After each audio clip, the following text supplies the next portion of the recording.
Assalamualaikum warahmatullahi wabarakatuh. Halo Sobat Mania, dimanapun kalian berada, bertemu lagi di channel Sudut Gawang, channel yang membahas tentang sepak bola. Tak usah lama-lama, langsung sajalah kita masuk ke pembahasannya. Let's go.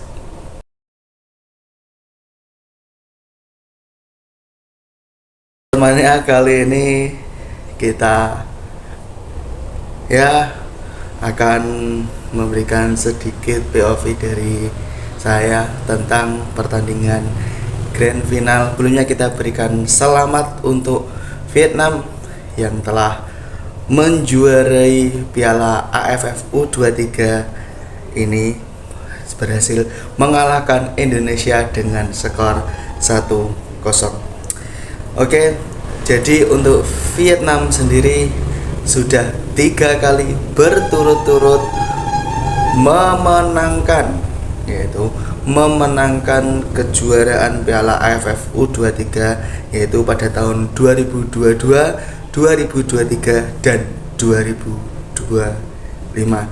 Dan di dua pertandingannya, di 2023 melawan Indonesia di Thailand, kita dikalahkan dengan adu penalti, dan di 2025 kita dikalahkan lagi dengan skor 1-0.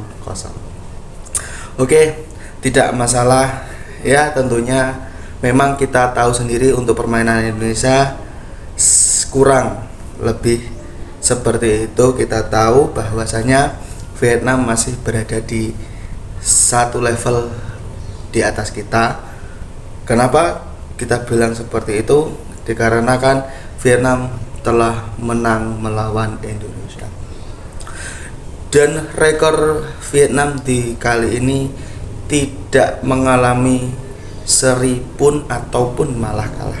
Vietnam berhasil clean sheet, menang di semua pertandingan, sedangkan Indonesia mengalami 2 kali hasil imbang, dan waktu di partai semifinal hasilnya imbang juga, tetapi menang dengan adu penalti melawan. Ya, kita tahu sendiri ya. Saya juga memaklumi, maksudnya bukan maklumi atau gimana ya. Kita kalah ya kalah, tidak ada alasan apapun.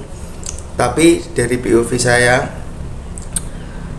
bahwasanya dari segi strategi kita tahu sendiri.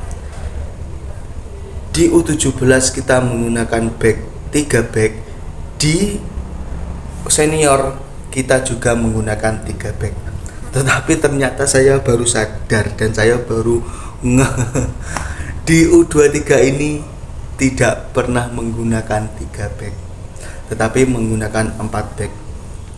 Yang mana formasi dari U23 sendiri ya, dari fase grup sampai final, hanya di final lah yang berganti formasi. Memang formasi itu hanya formal di awal saja, untuk permainannya nanti akan fleksibel, tetapi secara tidak langsung, mau tidak mau, sebagai pemain sepak bola itu, di saat kita mempunyai formasi seperti ini, tugasnya seperti, walaupun nanti fleksibel, tetapi dia akan bertanggung jawab dengan tugas itu, pasti.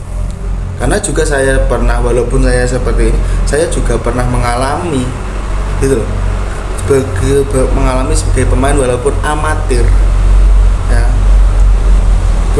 Tetap dari situ kita tahu formasi 4-3-3, formasi 4-4-2. Untuk 4-3-3 ya sudahlah, karena sudah selesai. Dan untuk formasi dari final kemarin yaitu menggunakan 4-4-2. Dan untuk Vietnam sendiri formasinya menggunakan 3 back, yaitu 3-4-3.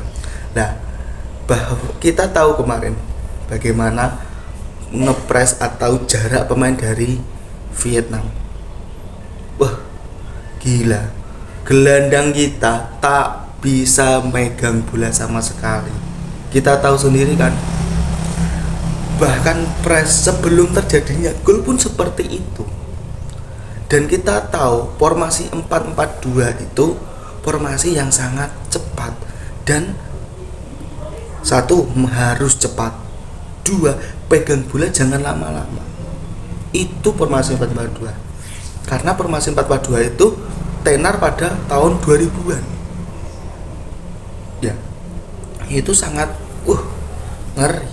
Harus pemain pun skill oke. Passing oke. Dan lari juga oke. Karena apa? Di saat kita menggunakan posisi 4-4-2 itu lebih efektif lagi jika serangan dari sayap lalu umpan silang. Sesekali lah kita nerobos masuk ke kotak penalti. Tetapi yang diunggulkan itu lebih baik umpan silang. Kenapa? Karena di sini sudah ada striker dan playmaker. Nah, di situ di saat bola enak, striker bisa ambil. Tetapi Indonesia sulit sekali kemarin. Ya, kita tahu Vietnam rapat. Bahkan 1-2 pemain dijaga oleh 4-5 pemain. Gelandang kita tidak bisa apa-apa.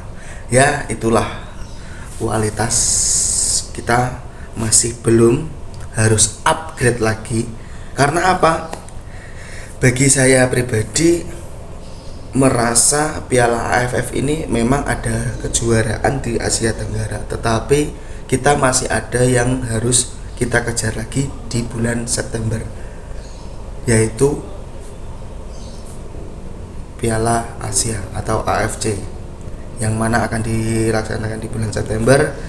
Tentunya kita akan bertemu dengan Korea Selatan. Kalau kita tidak memperbaiki lini serang kita, untuk lini serang kita lah yang kemungkinan saya jadi pencetak gol. Ya, bagi saya yang pencetak golnya yang kurang.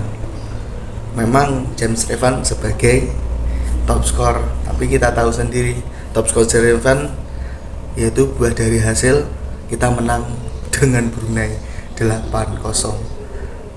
Apa kita patut menghitung itu untuk hasil kita? Enggak, bagi saya tidak. Kenapa? Malaysia saja bisa menang 7-1, iya kan? Jadi ya belum lah. Setelah itu James Evan hanya bisa ngegolin 1 saja, dan 1 dari heading lawan Thailand dan 1 tendangan penalti dengan Thailand. Itu saja. Yang lain hanya melawan Brunei. Jadi bagi saya untuk Indonesia kalau bisa formasi itu loh. Formasinya sama saja. Disamakan dari U17 sampai senior itu sama, menggunakan 3 back saja nggak masalah. Karena tipe 3 back itu sangat sederhana sebenarnya. Fleksibelnya banyak sekali loh main 3 back. Ya betul. Kita sampai round 4 ini kita tahu sendiri kan, di senior dikala menggunakan 4 back selesai sama Australia.